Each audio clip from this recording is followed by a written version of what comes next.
So the CW network has been sold.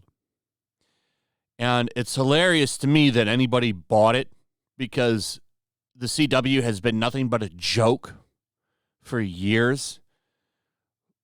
It's the same network that put Batwoman on television for 3 seasons with some of the most embarrassing ratings I've ever seen. I mean, I've made probably 20 videos laughing at Batwoman's ratings because they're awful. I mean, you got some episodes with 300,000 people watching. That's embarrassing. All of those shows did was embarrass DC because of how awful the ratings were. And it wasn't just Batwoman. Supergirl was an awful show. Flash turned awful. You also had a really bad turn with Arrow. Like, all of the shows got extremely woke. I mean, I don't think anything will ever top Batwoman as wokest show ever produced. It's really bad. But someone actually bought the network, and the revelation that came from this is pretty hilarious. So the average viewer of the CW is 50-something years old. What's funny about that is all of the shows that the CW was making, like Riverdale and all this cheap Feelings in Hallway garbage they were making, all these shows were made for teenagers. But they weren't even watching it. The average person watching these shows is like 58 years old.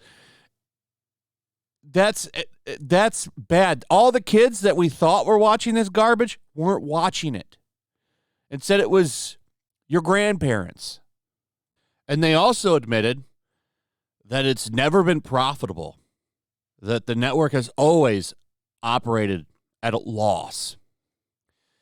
And they did it to themselves because this is probably the wokest network, I think, out there. Nobody tops the CW on woke. They don't have any money, but they definitely have the highest ESG rating. So here's some of the quotes that are really funny. You have this one right here. Whatever the focus of the network shows, one thing is certain. It is a major money loser that constantly dwells at the bottom of the ratings. Quote, "It's no secret that the CW is not profitable," said CFO Lee Ann Gilla. "The network has operated at a loss since its debut in 2006 and has remained one of the least watched on TV." And then there's this one, which is the real money. Per Deadline, the demographic focus of the CW will always change over time. Carter said historically, shows like Riverdale, All American, Arrow, and Supernatural have focused on viewers in their teens through their 30s. The reality, though, is that the average CW viewer is 58 years old. And Carter said the schism explains why the CW is the lowest rated broadcast network. So they've had youth-aimed shows, but nobody's watching them. The few people that do turn in to watch them are people that are 58 years old. And I don't think there's anything wrong with them watching it. You want to watch whatever the hell you want. I don't think you should be ashamed. Well, actually, if you watch Batwoman, you should be ashamed. But normally, most people, whatever you want to watch, it's fine. But a lot of people are making fun of this, as they should. As they should. And it's pretty funny. Some of these are funny. This one right here, the CW 2006 through 2022, superheroes, supernatural, sexy teens. The CW 2022, The Bucket List, the series, Golden Girls, The Next Generation, and Walker. This one's really funny. I'll pull this one up. the average CW viewer tuning into Riverdale each week. And it's got some Titanic stuff. What is this? Turn that up, dear. It's some young man. I'll be goddamn. And then there's the classic. So this was the CW the entire time, and it's how you do, fellow kids. So very embarrassing reveal. Very, very embarrassing reveal. But Warner, all these companies did it themselves. Warner particularly, who had a massive controlling interest in this show, or in these shows, in this network, gave the CW their superhero assets to make shows out of. Warner, I think, takes the blame for a lot of this. Really trying to push these woke shows that just never took off. I think the silver lining here is that all of the young people that we thought were watching this shit, we thought a lot of woke people on Twitter were watching this. Turns out they weren't watching this at all. Nobody was. It was just a bunch of horny old people that wanted to look at a Supergirl or The Flash or something, because I don't think that anyone was watching this for the story at that age.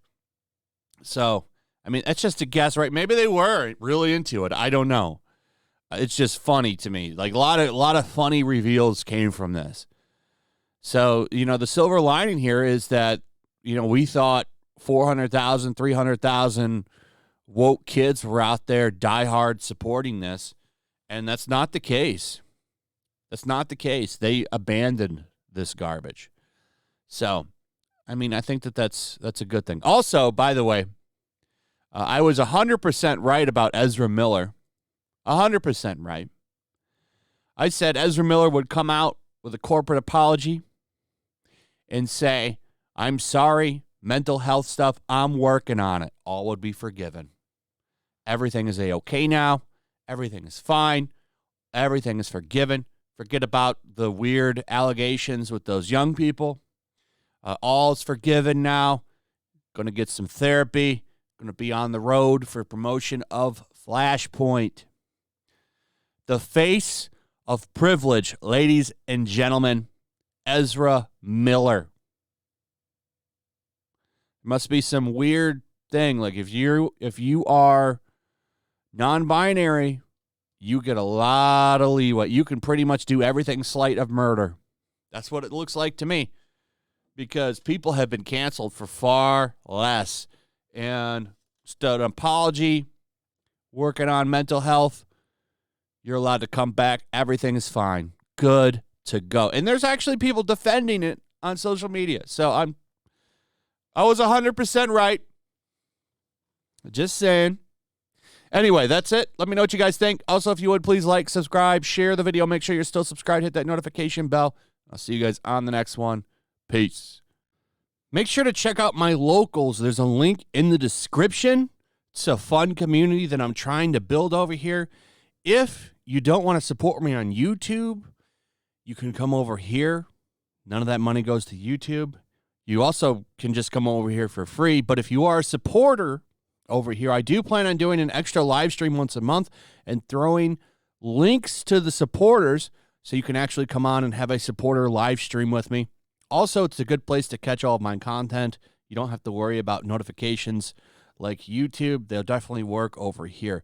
So come check out my locals. Also, if you want to help support the channel, check out my Teespring store. There's a link in the description. You can find some merchandise in there that you might want to check out. Also, make sure to follow me over on Twitch. I do watch parties, play video games over there. They're always fun. Follow me over there and come hang out. Also, make sure you subscribe to YellowFlash, my other channel. There's a link to that in the description as well. I do a lot of live streams over there that I don't do on this channel. Usually smaller and a little bit more personal. So make sure you follow me over there and sign up.